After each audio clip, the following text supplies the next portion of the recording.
Good morning. Good morning, everybody. Welcome to the Saturday Morning Mastermind. I'm your host, Samantha Studebaker-Carl. Today we're talking about The Midnight Library by Matt Haig.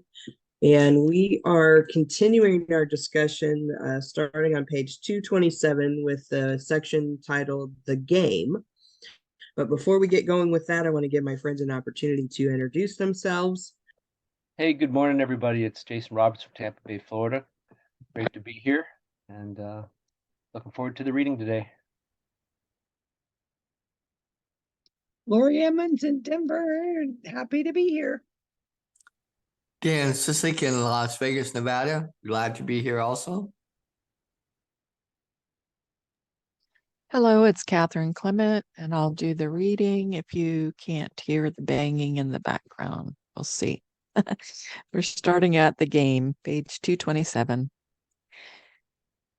Oh, just to refresh your memory from last week, Nora had woken up in a life where she had a daughter, and she's trying to figure out what's going on in this life. Like she hasn't figured it out yet. So this is called the game.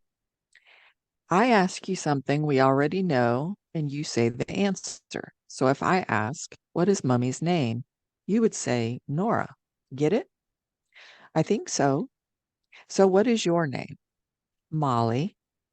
Okay. What is Daddy's name? Daddy. But what is his actual name? Ash. Well, that was a really successful coffee date. And where do we live? Cambridge. Cambridge. It kind of made sense. Nora had always liked Cambridge, but it was only 30 miles from Bedford. Ash must have liked it too, and it was still commutable distance from London if he still worked there. Briefly, after getting her first from Bristol, she had applied to do an MPhil in philosophy and had been offered a place at Caius College. What part of Cambridge? Can you remember? What is our street called? We live on Bolton Road. Well done. And do you have any brothers or sisters? No. And do Mummy and Daddy like each other? Molly laughed a little at that. Yes. Do we ever shout? The laugh became cheeky. Sometimes, especially Mummy. Sorry. You only shout when you are really, really, really tired. And you say sorry, so it's okay. Everything is okay if you say sorry. That's what you say. Does Mummy go out to work? Yes, sometimes. Do I still work at the shop where I met Daddy? No. What does Mummy do when she goes out to work? Teaches people. How do I teach people? What do I teach? Philo, philosophy? That's what I said. And where do I teach that? At a university? Yes. Which university? Then she remembered where they lived. At Cambridge University? That's it. She tried to fill in the gaps. Maybe in this life she had reapplied to do a master's, and on successfully completing that, she had got into teaching there. Either way, if she was going to bluff it in this life, she was probably going to have to read some more philosophy. But then Molly said, "But you're stopping now." Stopping? Why am I stopping? To do books. Books for you? No, silly, to do a grown-up book. I'm writing a book? Yes, I just said. I know. I'm just trying to get you to say some things twice because it is doubly nice and it makes bears even less scary, okay? Okay. Does Daddy work? Yes. Do you know what Daddy's job is? Yes, he cuts people.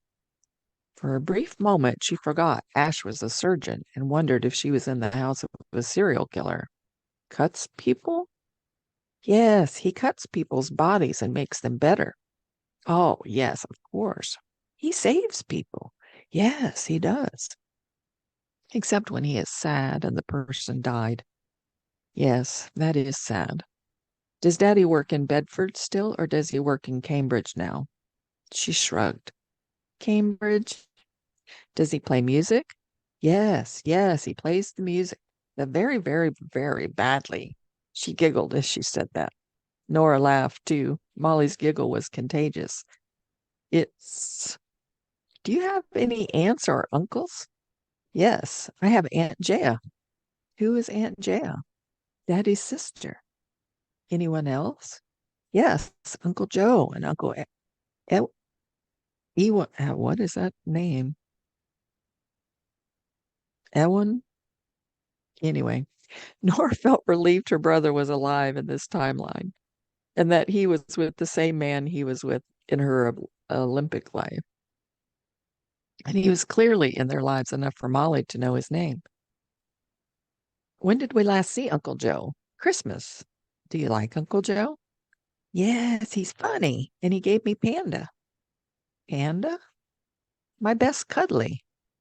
Pandas are bears, too. Nice bears. Molly yawned. She was getting sleepy. Do Mummy and Uncle Joe like each other? Yes. You always talk on the phone. This was interesting. Nora had assumed that the only lives in which she still got on with her brother were the lives in which she had never been in the labyrinths. Unlike her decision to keep swimming, the coffee date with Ash post-dated her experience in the labyrinths. But this was throwing that theory. Nora couldn't help but wonder if this lovely Molly herself was the missing link. Maybe this little girl in front of her had healed the rift between her and her brother. Do you have grandparents? Only Grandma Sal. Nora wanted to ask more about her own parents' deaths, but this probably wasn't the time. Are you happy? I mean, when you aren't thinking about bears? I think so. Are Mummy and Daddy happy? Yes, she said slowly. Sometimes when you are not too tired. And do we have lots of fun times? She rubbed her eyes. Yes. And do we have any pets? Yes, Plato. And who is Plato? Our dog. And what kind of dog is Plato? But she got no answer because Molly was asleep, and Nora lay there on the carpet and closed her eyes.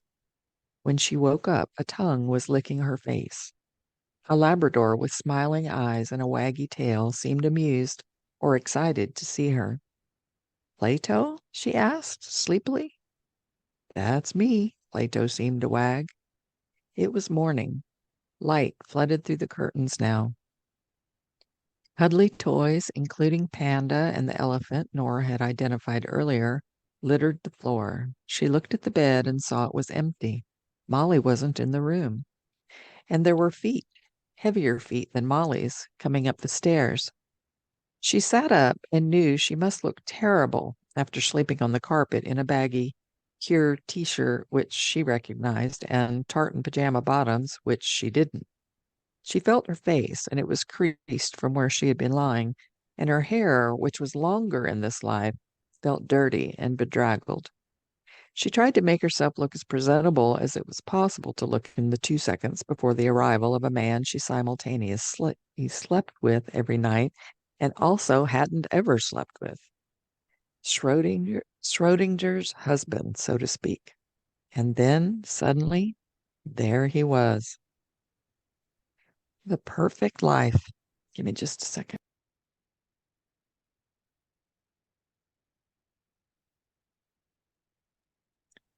Ash's gangly, handsome boyishness had only been modestly dented by fatherhood. If anything, he looked healthier than he had done on her doorstep, and, like then, he was wearing running gear. Though here the clothes seemed a bit fancier and more expensive, and he had some kind of fitness tracker attached to his arm. He was smiling and holding 2 cups of coffee, one of which was for Nora. She wondered how many coffees they had shared together since the first. Oh, thank you. Oh, no, Nora, did you sleep in here all night? He asked. Nor. Most of it. I meant to go back to bed, but Molly was in a state. I had to calm her, and then I was too tired to move. Oh, no, I'm so sorry. I didn't hear her. He seemed genuinely sad. It was probably my fault. I showed her some bears on YouTube yesterday before work. No worries. Anyway, I've walked Plato. I'm not in the hospital till midday today. It's going to be a late one. Are you still wanting to go into the library today? Oh, you know what? I might give it a miss. Okay, well, I got Moll some brekkie and we'll drop her off at school. I can take Molly, said Nora, if you've got a big day. Oh, it's an okay one. A gallbladder and a pancreas so far. Easy street. I'm going to get a run in. Right, yes, course. For the half marathon on Sunday. What? Nothing. It doesn't matter, Nora said. I'm just delirious from sleeping on the floor. No worries. Anyway, my sister phoned. They want her to illustrate the calendar for Kew Gardens. Lots of plants. She's really pleased. He smiled. He seemed happy for this sister of his who Nora had never met. She wanted to thank him for being so good about her dead cat, but she obviously couldn't. So she just said, thank you. For what? Just, everything. Oh, right. Okay. So thank you. He nodded. That's nice. Anyway, run time. He drained his coffee and then disappeared. Nora scanned the room, absorbing every new piece of information, every cuddly toy and book and plug socket, as if they were all part of the jigsaw of her life. An hour later, Molly was being dropped off at her infant school, and Nora was doing the usual, checking her emails and social media. Her social media activity wasn't great in this life, which was always a promising sign, but she did have a hell of a lot of emails. From these emails, she divined that she was not simply stopping teaching at the moment, but had officially stopped. She was on a sabbatical in order to write a book about Henry David Thoreau and his relevance for the modern day environmentalist movement. Later in the year, she planned to visit Walden Pond in Concord, Massachusetts, funded by a research grant. This seemed pretty good, almost annoyingly good. A good life with a good daughter and a good man in a good house in a good town. It was an excess of good. A life where she could sit down all day reading and researching and writing about her all-time favorite philosopher. This is cool, she told the dog. Isn't this cool? Plato yawned in indifference. Then she set about exploring her house, being watched by the Labrador from the comfy-looking sofa. The living room was vast. Her feet sunk into the soft rug. White floorboards, TV, wood burner, electric piano, 2 new laptops on charge, a mahogany chest on which perched an ornate chess set, nicely stacked bookshelves, a lovely guitar resting in the corner. Nora recognized the model instantly as an acoustic midnight satin Fender Malibu. She had sold one during her last week working at String Theory. There were photos and frames dotted around the living room. Kids she didn't know with a woman who looked like Ash, presumably his sister, an old photo of her deceased parents on their wedding day, and one of her and Ash getting married. She could see her brother in the background, a photo of Plato, and one of a baby, presumably Molly. She glanced at the books, some yoga manuals, but not the second-hand ones she owned in her root life, some medical books. She recognized her copy of Bertrand Russell's History of Western Philosophy, along with Henry David Thoreau's Walden, both of which she'd owned since university. A familiar Principles of Geology was also there.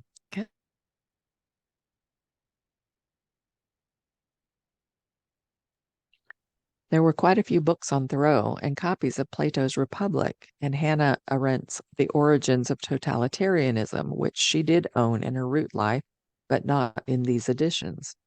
Intellectual-looking books by people like Julia Kristeva and Judith Butler and Chimamanda Ngozi Adichie. There were a lot of works on Eastern philosophy that she had never read before, and she wondered if she stayed in this life, and she couldn't see why not, whether there was a way to read them all before she had to do any more teaching at Cambridge. Novels, some Dickens, The Bell Jar, some geeky pop science books, few music books, a few parenting manuals, Nature by Ralph Waldo Emerson, and Silent Spring by Rachel Carson. some stuff on climate change, and a large hardback called Arctic Dreams, Imagination and Desire in a Northern Landscape. She had rarely, if ever, been this consistently highbrow. This was clearly what happened when you did a master's degree at Cambridge and then went on sabbatical to write a book on your favorite philosopher. You're impressed by me, she told the dog. You can admit it. There was also a pile of music songbooks, and Nora smiled when she saw that the one on top was the Simon and Garfunkel one she had sold to Ash the day he had asked her out for a coffee. On the coffee table, there was a nice, glossy hardback book of photographs of Spanish scenery, and on the sofa there was something called the Encyclopedia of Plants and Flowers. And in the magazine rack, there was a brand new National Geographic with the picture of the black hole on the cover. There was a picture on the wall, a Miro print from a museum in Barcelona. Have me and Ash been to Barcelona together, Plato? She imagined them both, hand in hand, wandering the streets of the Gothic quarter together, popping into a bar for tapas and rioja. On the wall, opposite the bookshelves, there was a mirror, a broad mirror with an ornate white frame. She no longer got surprised by the variations in appearance between lives. She had been every shape and size and had every haircut. In this life, she looked perfectly pleasant. She would have liked to be friends with this person. He wasn't an Olympian or a rock star or a Cirque du Soleil acrobat she was looking at, but it was someone who seemed to be having a good life, as far as you could tell these things. A grown-up who had a vague idea of who she was and what she was doing in life. Short hair, but not dramatically so. Skin looking healthier than in her root life, either through diet, a lack of red wine, exercise, or the cleansers and moisturizers which she'd seen in the bathroom, which were all more expensive than anything she owned in her root life. Well, she said to Plato, this is a nice life, yeah? Plato seemed to agree.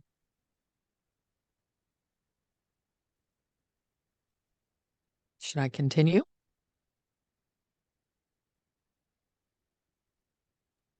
Looks like this life goes on for another couple sections at least. So maybe we stop. Okay. Yeah, it looks Very like it nice goes on for a reading. little bit. Maybe this is a life she's gonna stick to. Never She know, seems pretty happy, huh? right? That's a question. It Yes, does seem she does seem happy, interesting. but it Yeah. seems a little all Too good to good be true. totally Not headed good. for the door just yet. Waiting for the other shoe to drop kind of thing. She's No. looking. I like this life so far. I think it's a good one. I think that it's an interesting kind of spin on if she had had that date with Ash to begin with, and if she'd had more confidence in herself, she might have gone down this path in her root life. Maybe she'll like this life so much that she'll go back to her root life and then try and pursue this life so she can see it from, the start of it, That would be interesting. I like how she tricked Molly into giving her all the answers. She could That was figure out what good. was going on. Right? Kids are good like that, right? Yeah. I like how you read it. It was well done. Thank you. Yeah, she's and she's very curious. Isn't that what parents do with their kids when they're not sure what's been going on and ask those pointed questions to find out what really happened? Maybe, the although some of the time we just ask them questions to see if they know, let's let's just practice to make sure you know what you're supposed to know by now, We'll practice in general. What do they know? What can they tell on mommy? No, but the whole thing's pretty cute. I think she does seem like she's reacting to everything she's finding out better and less cynically than she has on the other life paths.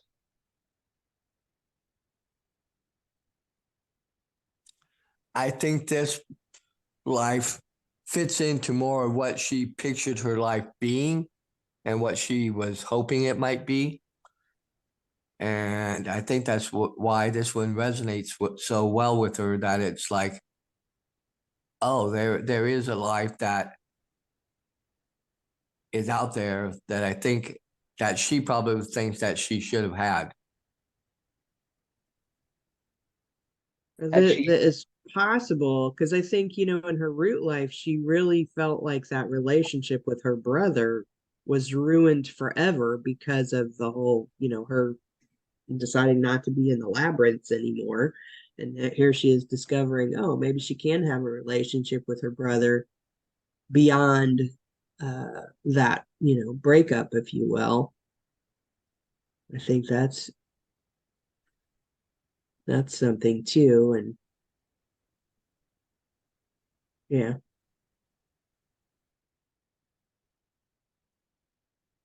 maybe that's part of it, like the connection between doing that and not doing that and moving on to something else and doing something else good with your time, with your life path, that has um, an indirect effect on other things. This Yeah, chapter reminded me, oops, sorry. go ahead. This chapter reminded me a little bit about that. I don't know if it was the last book we read. I can't remember where it was, but we read a book about um when things are too good and you block yourself from them. Remember, what was that book? It was something about excellence and Yeah, the you know what I'm talking about? yeah. Yeah. It was the last book that we read. Okay, it was the last one then.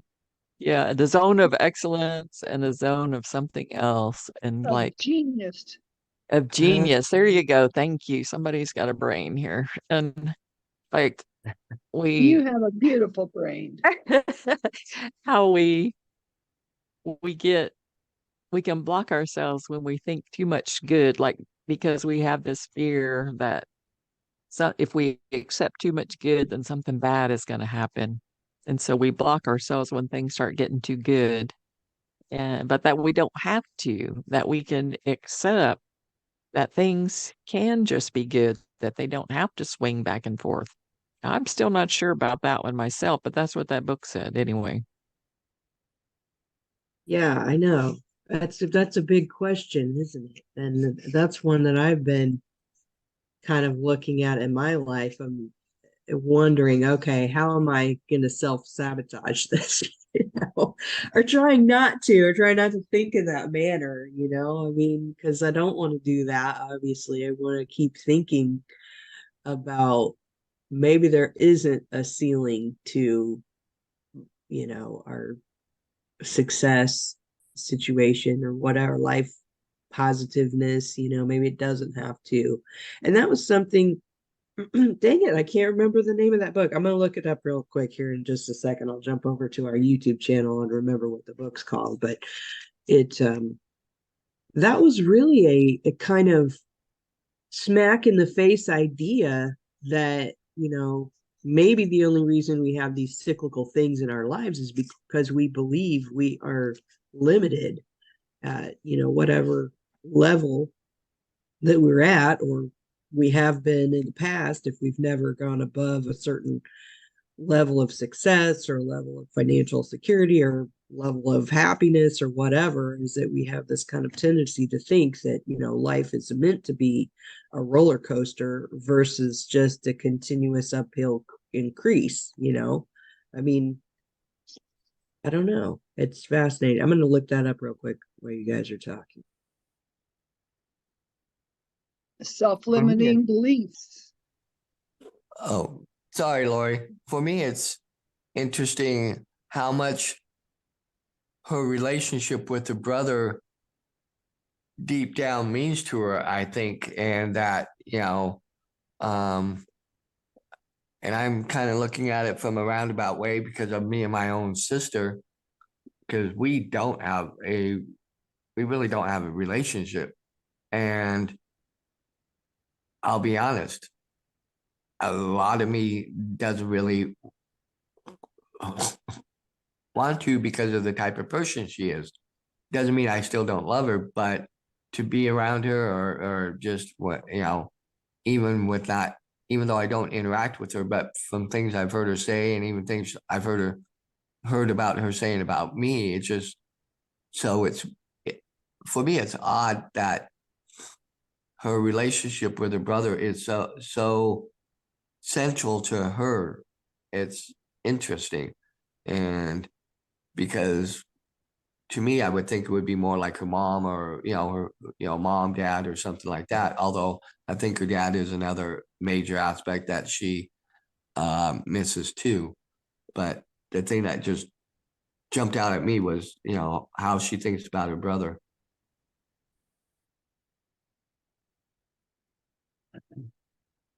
It was The Big Leap by Gay Hendricks. The Big Yeah. Leap. Thank you. Uh-huh.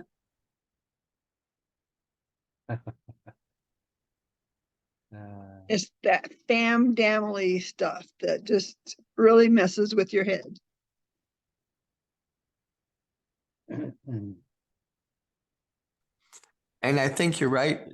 I think, Samantha, that I think we do, and I think, Catherine, that we do limit ourselves. And it's, I like me, I think there are times where I limit myself, even though in my head I know I can probably do more and be more and experience more of life in the way I want. But there's always that little weird voice in the back of my head that constantly tells me, well, what if it doesn't turn out that way? Are you really wanting to find out that it doesn't turn out that way? And I think I'm more afraid of it not turning out the way I want than to really go step out and really do it.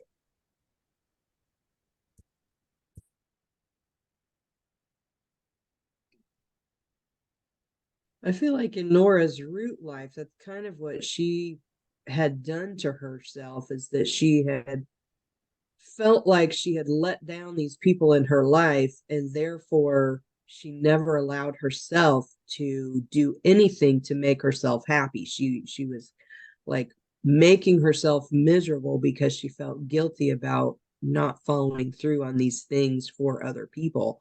And I think that this life that she's in right now, she's maybe coming to a realization of, wait a second, maybe I could still have relationship with my brother, even though I had disappointed him at one point, and maybe I could still have a good life, even though I hadn't followed through on the swimming, or I hadn't followed through on what I thought I wanted to do when I was younger, the glaciologist thing, or even though I didn't follow through on the labyrinth music thing, is that she could still have a good life, and that maybe she'll come to the realization that she was making herself miserable for no good reason. I mean, I feel like there are numerous times in my life where I can look back and be like, why was I making myself so miserable over this, that, or the other? I was literally doing it to myself because I was focused on all the crap I was not happy about versus being focused on the things I am happy about.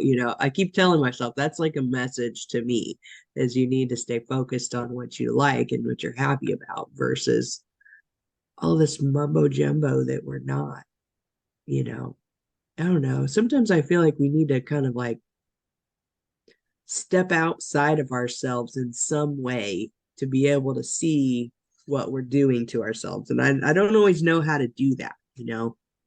I feel like some of the books that I've read over the years where a person has had an extreme life changing event happen in their life, like their spouse has died, or they've lost their job, or they've lost somebody significant, like a family member or whatever, and they have gone and done this like walkabout, if you will, I guess you could call, where they've gone on a walkabout and then rediscovered their own inner something that helps them overcome the mumbo jumbo they've been telling themselves up until that point, so that they can go forward in their lives and live like in a different way.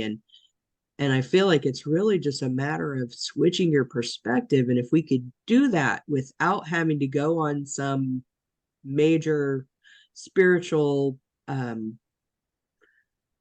walkabout or spirit journey or whatever, but I don't know, maybe that's important. Maybe we need to do that every so often. It's just step outside of our lives for a little while and just try and get another perspective.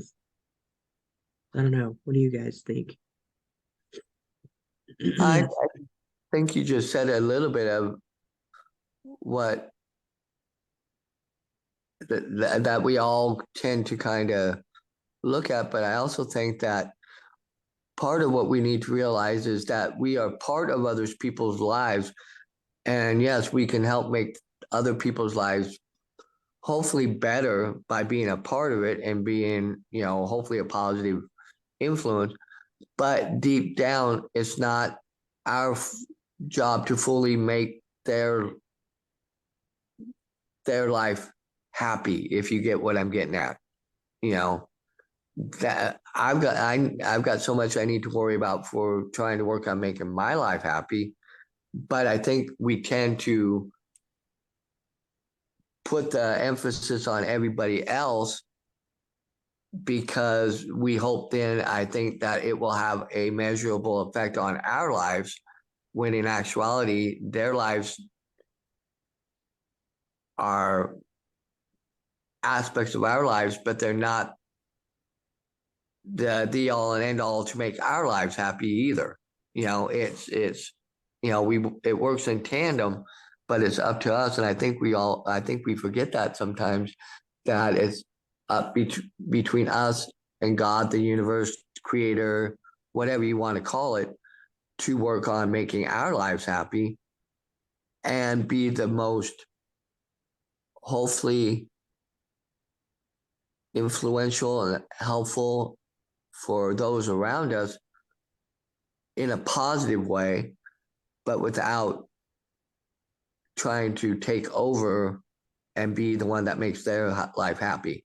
If you guys can understand all that roundabout that I went.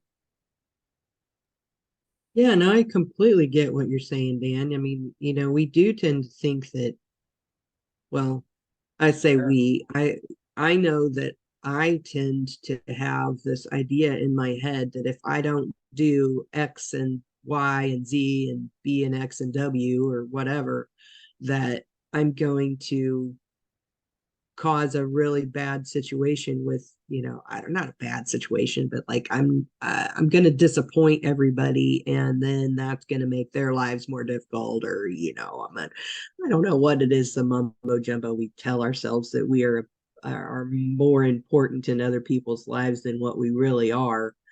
And I mean, not that we're not important, obviously we are, but yet, like you were saying, I mean, it's not our responsibility to make sure that everybody else is happy, because we can't make them be happy anyway. They're the only ones that can make them be happy. And how they react to what we do is the key to that, because we can go into something with full intentions of it being a positive experience or positive whatever, and the whole time they may be seeing it in a completely different way than we mean it anyway. So it's like, I don't know, for instance, my son and daughter-in-law and their 3 kids, we all live together in the same house, right? And my whole intentions of being helpful could be seen from them as being overbearing. Who knows? I don't know. I like to think that how everything I'm doing is being helpful, but they might see me as being interfering. I don't know. It's you can't know what someone else thinks unless they tell you. And even if they do tell you, you may not really get the gist of what it is they're feeling, and you may not even be able to resolve it even if you did, because that's what they're feeling, right? So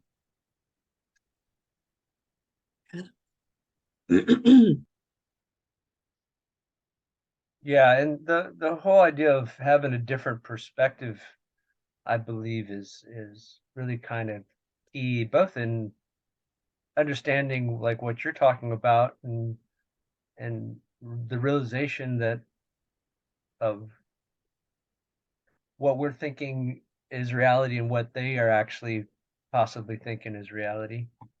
Um, and as well as, how do we perceive the uncertainty of change, or um,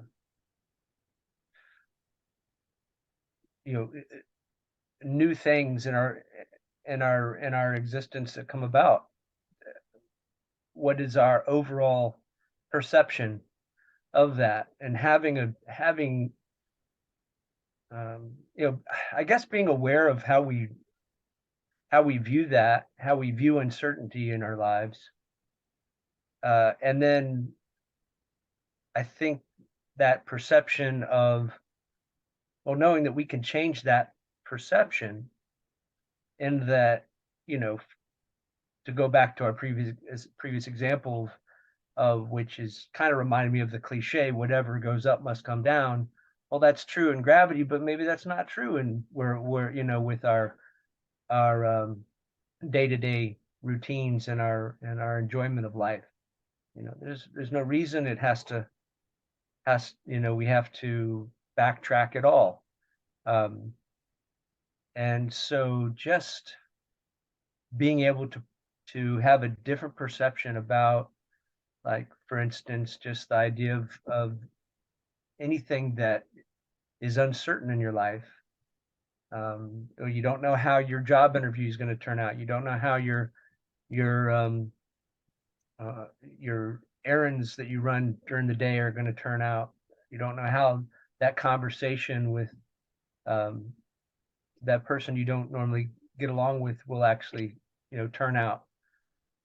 And that preconception of any of those uncertainties, how that affects our decisions and what we actually end up doing. I think just knowing that you can change your perception about things and make it easier on yourself, or really, how much it could impact your life and affect everything for the better for you. I think that can be kind of uplifting.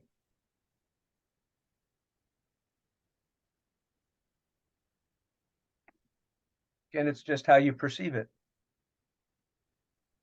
I was reading our article about a different perception on uncertainty the other day, and the person was realizing how they seem to be placing little goals of uncertainty throughout their day. There were really kind of challenges. You could look at them as challenges in their daily routine. Like you might jog a little bit further, try to do something a little bit more, or go somewhere you haven't gone before, take a different path, or whatever it was, and how each of those small small uncertain things actually strengthened them. And so we think of it that way, that each of those uncertainties can actually build us up, make us better, and instead of causing us anxiety and discomfort. That's I think a kind of an uplifting way to understand it, and maybe use that to our benefit.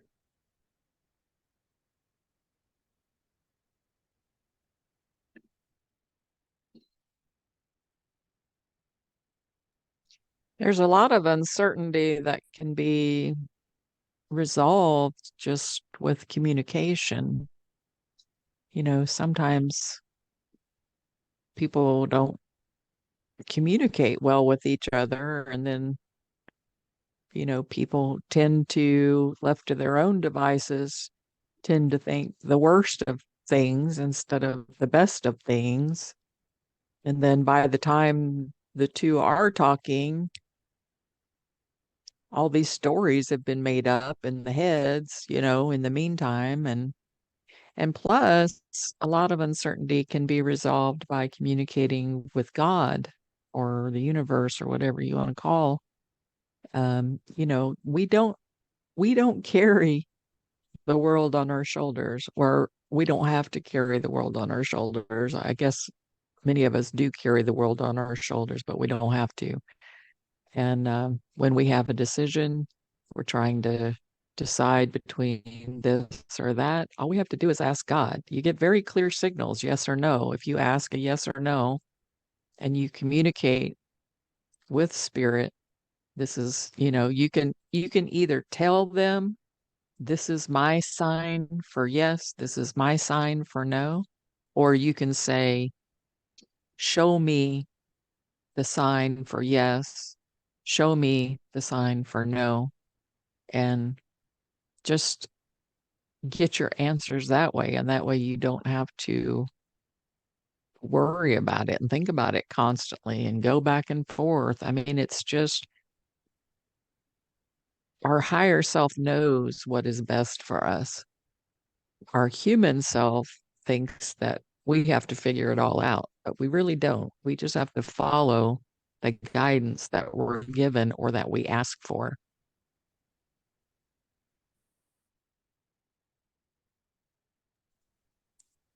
And I think you just said a good part of it, that we, you know, if we do what you just said, usually you will get some type of answer one way or the other. It may not come in the way you think it should or how you want it to be expressed or, said to you. But when you do that, I think, plus I think it also helps give you the courage to step out and, like you said, communicate better and do what you need to do better, rather than sitting there stewing and letting your mind go over and over and over. And you think, oh, well, if I do this, they'll do that. Or, because I think we all tend to do that, sometimes, and it just doesn't help. I mean, I know I've done it, quite a few times, over the course of my life, and I'll do it a lot more. I'm human, but I try to be more mindful of that. And like I said, in my quiet time, and when I do, spend my time with God, infinite intelligence, the universe, however you look at it, I do try to pose those questions. And, sometimes I do get a direction and I take that, but other times I might get the direction, but I may not follow it, because sometimes I think, oh, I know better. And that's the other part. Sometimes we think we know better too.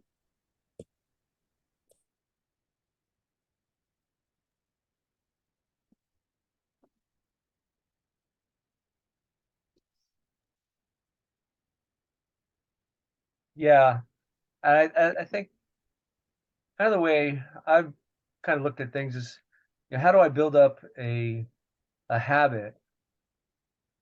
How do I take the pressure off myself and just build up a habit of how to deal with certain things? Like when someone throws a ball to you, you just, after a while, you just automatically either swat it away or you catch it, and you don't think about it. But if you start building up the habit of thinking about every everything that comes your way, and how do you deal with it, the different ways of dealing with it, and how it might turn out, well, then that starts to be your immediate reaction to everything. And that can get in the way. So I think, I mean, building up the habits, I think, are one way of really helping us even circumvent that kind of derailment, or that thinking of, oh, we're gonna, if things get too good, we might falter, and you know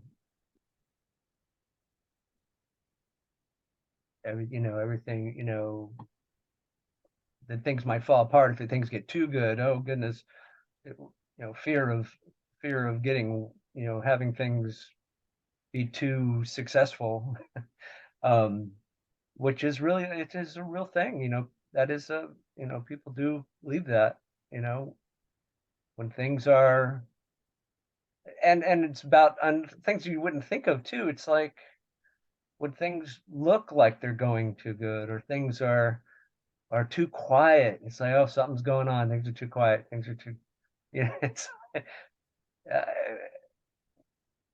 it's funny. It's definitely something out there for, but we need to be aware of it. That's all.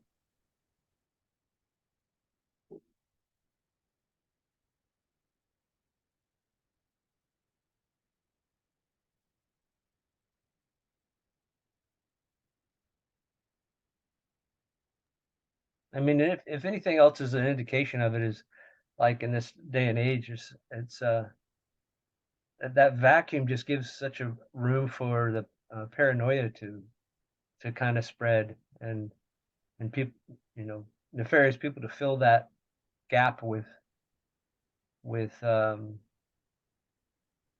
stuff that causes concern, when there's really nothing to be too concerned about. So yeah, understanding this stuff and realizing we can just change our perceptions, try out a different tact, and maybe look at these obstacles as something that strengthens us, rather than something that gets in the way. It's really interesting, like with Nora in this scene, is, I don't recall her in other life paths being interested in having a child. Maybe you can refresh my memory on that. But she seems very interested in, or content with having a daughter. And I mean, maybe that'll change when she gets more into the life path and actually has to do the parenting of it. But for now, she's enjoying it.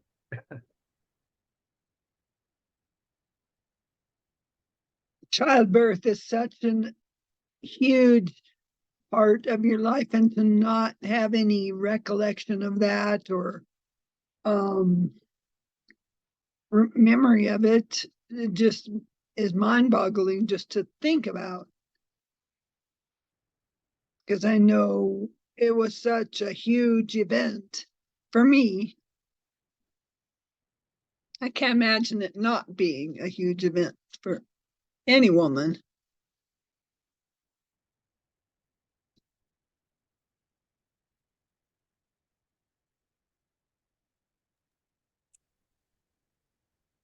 I just had a thought that it just really kind of hit me just as you were talking, Jason.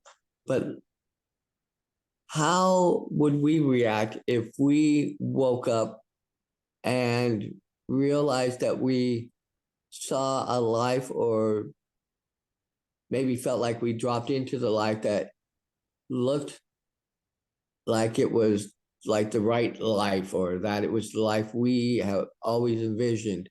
How might we respond?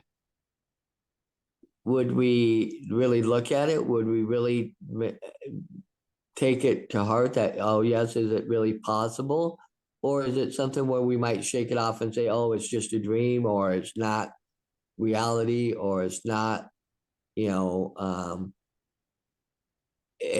can't be real, that type of aspect. How would we really react if we really woke up and, kind of like Nora, and realized that, oh well, maybe this is the life I've always dreamed of and always wanted, even though I didn't know the actual picture of what it looked like. this is what it looks like, would we really be willing to step out and further and continue on, or would we try to dispel it away?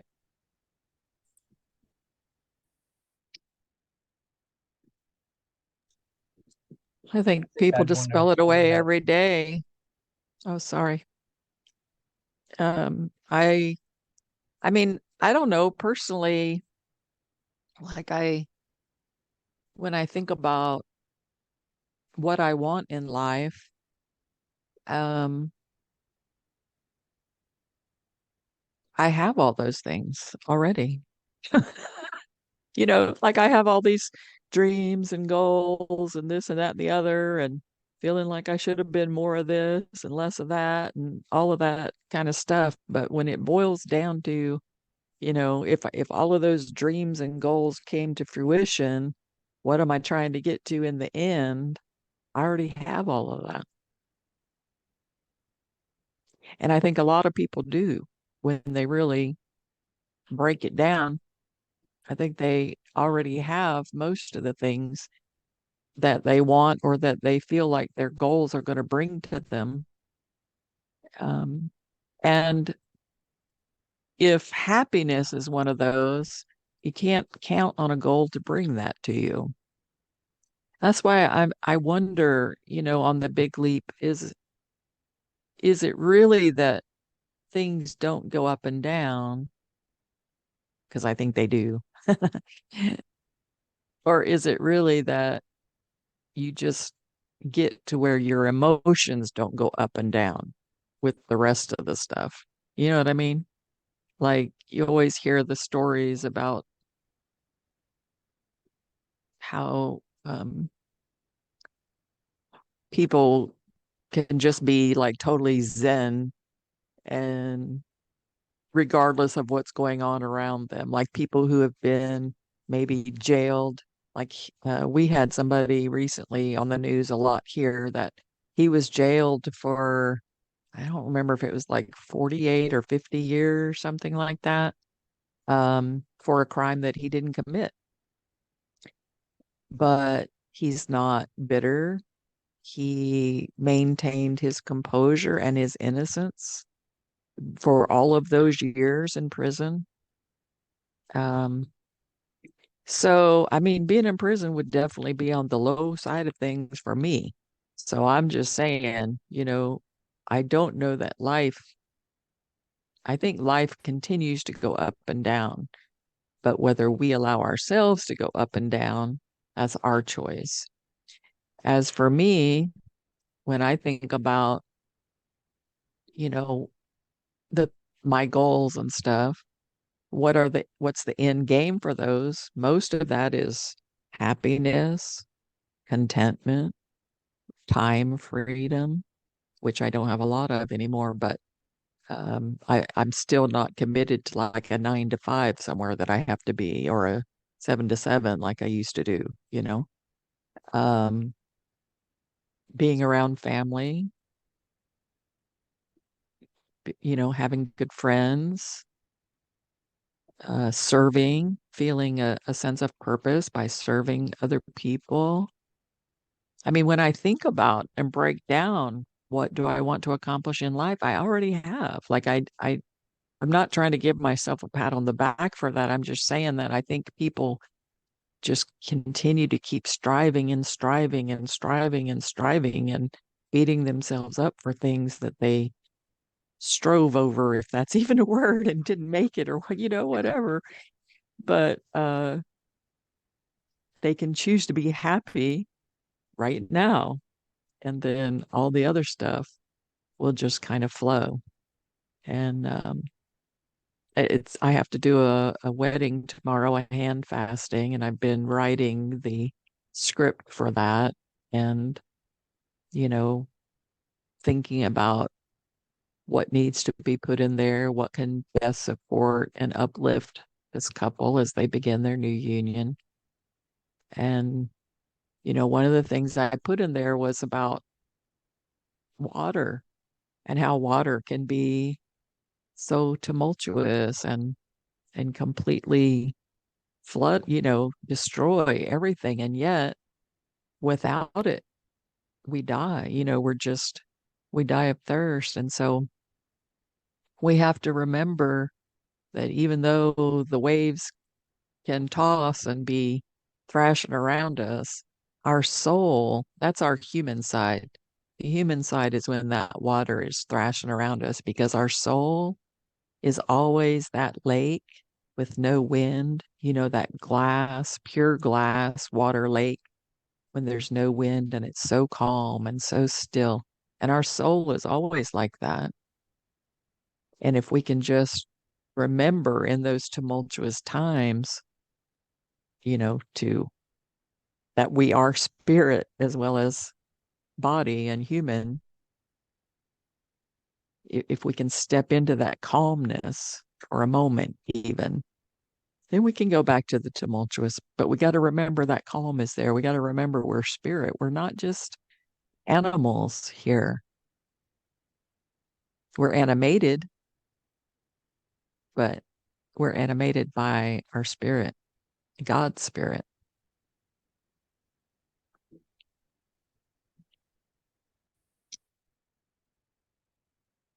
Absolutely. And I think about that a lot.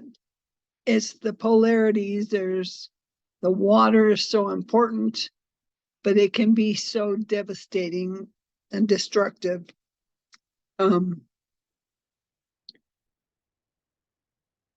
By all counts and accounts, I could easily be majorly depressed all the time because of what I've been through in life and still going through.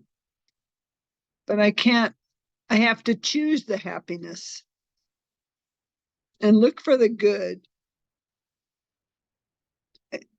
I don't know how I came about that. I just always have the mindset of this too shall pass, that whatever I'm going through, I have to look for the good in it and just be peaceful. Keep putting one foot in front of the other.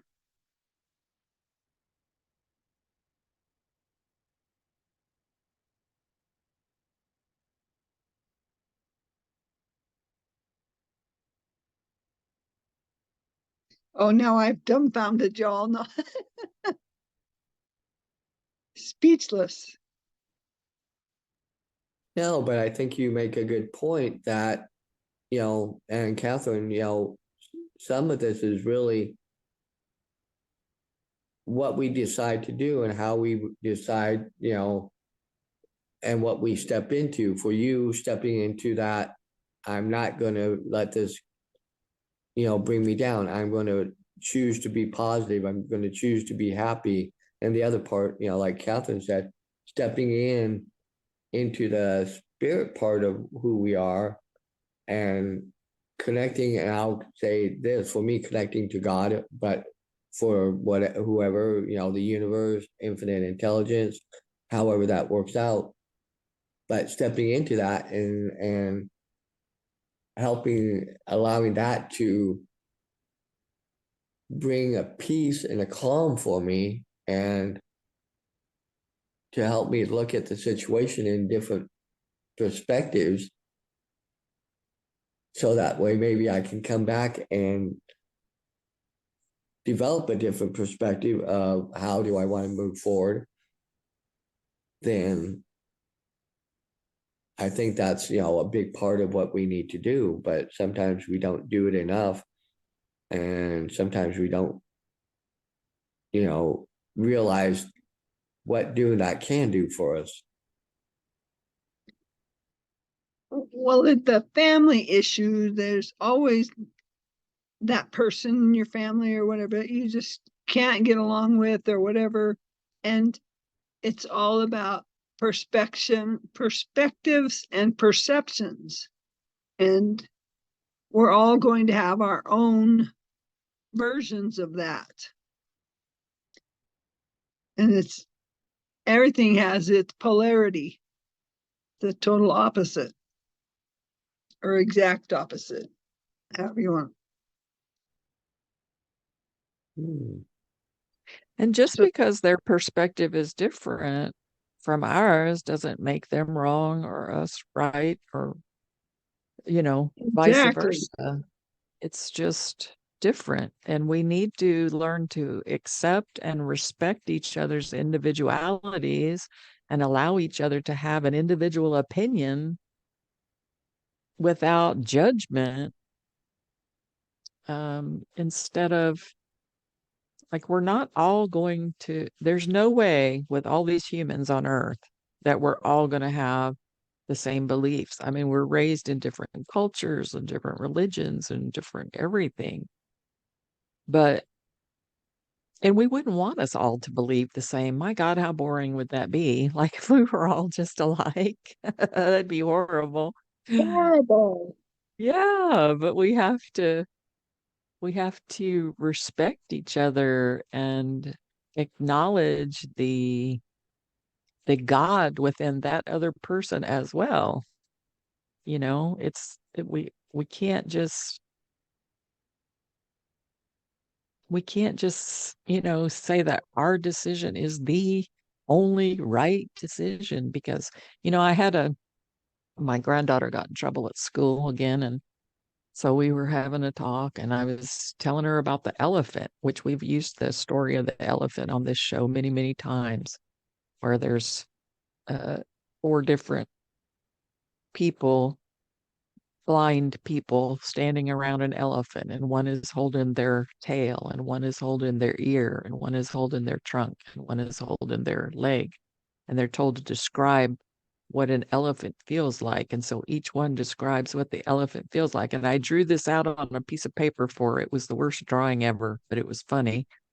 And I showed where one was holding this and one was holding that. And I said, and so what did this one say? And she said, well, he's holding the tail. He would say that it's thin and hairy at the end and blah, blah, blah. So we went around the whole elephant, and I looked at her and I said, so which one was wrong? And she looked at me, and her eyes, she kind of cocked her head, and she looked at me. She said, well, none of them were wrong. And I said, exactly. None of them were wrong. They all were right, because they all had a different perspective. Every one of them was absolutely right. There wasn't even any question about whether they were right, because they each described exactly what they were feeling with their hands as they were touching that elephant. And it really opened up her eyes a little bit, because she likes to argue and get her point across. And it just helped her understand that everybody's point is valid, you know, and that there are so many ways to look at a situation. And there are all of the ways that people look at a situation are based on their life experiences and stuff. Like, it's a very complicated thing. People try to make it so simple. But if we can just learn to respect one another and respect each other's beliefs, and let people be, just let people be, you know, instead of trying to convert them into something that you think they need to be. Then maybe, I mean, God, I just pray every day that we become better humans and learn to live with one another, because we can't live without one another. So, we're kind of cutting our own throats here by people are imagining a better world if this race of people weren't here, or those people over there didn't think that way, the world would be perfect. No, it's not like that. And all those unhappy people, each one of those people that are expecting somebody else to change for them to be happy, they have to wake up and realize that they are the only ones that can make themselves happy. You said it earlier, like, they are the only ones. Nobody can make, Lori, you said it, nobody can make somebody else happy. Or I think it was Lori. Anyway, probably everybody said it, but Yeah, we're all saying the same thing. exactly. Like, nobody can do enough Some of the most spoiled children are the unhappiest. You can see it when they're screaming in the middle of the grocery store or whatever.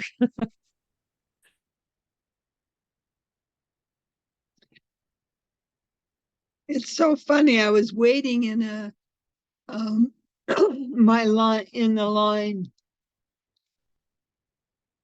to get something accomplished, and somebody had a child in the room that just all of a sudden started wailing. And I don't know what took over me, but I started doing that too. The kid shut up, and the lady just looked at me with her jaw on the floor. That I just got the kid to quit crying because I started acting like she was. A couple of people clapped.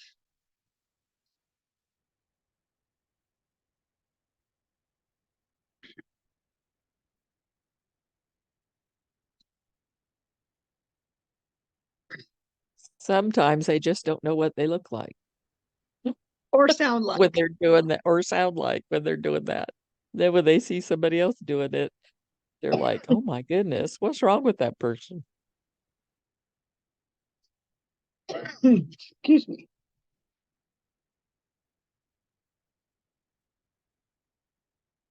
That was my point in doing it. It worked. Love you all. You have a great week. Are we out of thoughts for today? Or out of stuff we want to talk about? Okay. All right. Well, we'll go ahead and wrap up then. For those of you who are watching to this point, we'd love for you to give us a like and share this video. So jump on over there and do that. That'd be great. Because if you're watching it, it's probably on YouTube. This is the only place I really put the videos other than like sharing them into Facebook. So anyway, with that, I'm going to just wrap it up for today because I've got a lot of brain fog going on. So with that, have a great, awesome, amazing week. And we'll see you next time on the Saturday Morning Mastermind. Bye for now.